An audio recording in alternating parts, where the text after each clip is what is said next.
specific evacuation zones. And Jen, people still have a lot of questions. They're not sure exactly where they fit into this evacuation puzzle. Especially since the mayor, of course, made the announcement that it's not just coastal communities, but it's also now more inland in what's commonly known as Zone C. So A and B, this is the map. That's the A and B is the red and also the orange area. Now, though, as of about 9 o'clock this morning, the announcement was that all areas that you see on this map in yellow are now also an area, if you live in, you need to evacuate. We're not going to be able to go through all of it, but we want to start in an area that we didn't mention once before. It's over in the Collins Road area here on the west side. We're going to just try to give you, it's kind of the Argyle Forest area, as you can see here. So you've got Collins Road to the north, and then you have, this is the Duval Clay County line. So this area in here, so we're talking about what looks like Brooks Drive. This is Amanda's Crossing, perhaps. And forgive me, because when we zoom in, it's difficult to read the words, okay? What was it? Sweet Rose Lane. Sweet Rose Lane. So you're hearing Stuart from River City Live. He's helping us actually because he's got it on an iPad, so it's much easier to read. When it's blown up like this, it's more difficult. And down here, it looks like Blackberry Lane, yep. Bishopswood Drive, Beachburn Lane.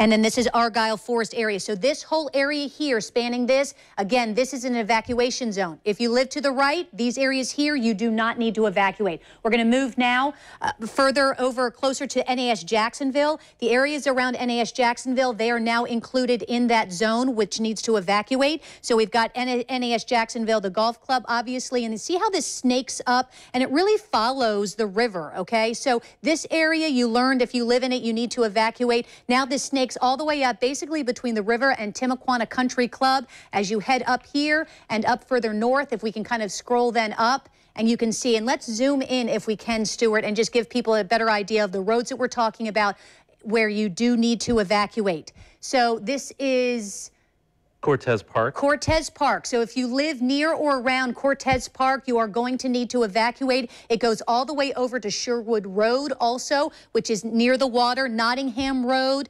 Ivanhoe Road. Also, you have King Richard Road. King Richard Road at the south and Waverly Lane. And then up north, as far north as Grand Avenue, which is near Betts Park. Betts Park. Okay, let's go to the Beauclair area. We've had a lot of people reaching out to us who live in the Mandarin area who are concerned, not sure whether or not they live in Zone C. It's just a small area of Mandarin that has been included now in the evacuation area, other than if you obviously live on the river. So if we, it's just getting caught up here, but basically this area in here, this is in red along the river, but now that Zone C evacuation area includes Forest Circle and part of Beauclair Road. Part of Beauclair Road starting from here down. I know we're waiting for it to pull up, and here we go, and we'll zoom in. Okay, so if you live on Front Road or on any of the roads that are further to San Jose Boulevard, you are okay. But if you come down here on Beauclair Road